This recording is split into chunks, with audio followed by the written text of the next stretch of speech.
قضائے عمری بھی ایک نماز ہے کہ رمضان المبارک کا آخری جمعہ اس دن لوگ 20 رکعتیں پڑھتے ہیں، 17 رکعتیں فرضوں کی بنتی ہیں، 5 نمازوں کی اور 3 وتر پڑھ لیتے ہیں، اور اس سے سمجھتے ہیں کہ پوری عمر میں جتنی نمازیں چھوٹی ہیں نا وہ اس سے بس وہ ان کی تلافی ہو جاتی ہے، قضائے عمری کہتے ہیں، اس کے ثواب بھی بیان کرتے ہیں۔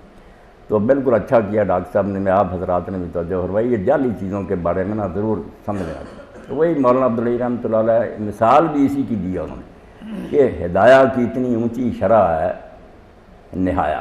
انہوں نے یہ روایت لکھی اور کہا کہ اس طرح پڑھو، کہتے ہیں دیکھیں صاحب نہایا سے کوئی پوچھے کہ دنیا جہان کا ذخیرہ حدیث کا کنگالو کہیں ہے یہ قضائے عمری؟ کہاں سے نکالیے؟ نام و نشان تک نہیں، جعلی کریے، بالکل بناوٹی بات ہے۔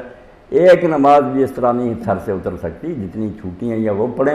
اور ایک بات میری آپ سن لیں، یہ تکلف کی ضرورت نہیں، جب سے آدمی نے توبہ کیا نا اس کو ہدایت ہوگی، اس کو پچھلی نمازیں پڑھنے کی ضرورت نہیں۔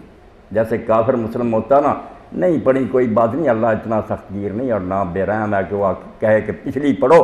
جب سے آپ نے شروع کر دی ہے، اللہ کی توفیق سے آپ پختہ رہیں، سنت اور نفل پڑھتے رہیں، ان فرضوں کی کمی پوری ہو جائے گی۔ پچھلی قضا کرنے کی دین میں کوئی ہدایت نہیں ہے، نہ حکم ہے، اس تنگی میں مبتلا نہیں ہونا چاہیے۔ اور یہ قضائے عمری بالکل جعلی، سرے سے کسی حدیث میں ذکر نہیں، خام خواہ لکھ دیا کہ حدیث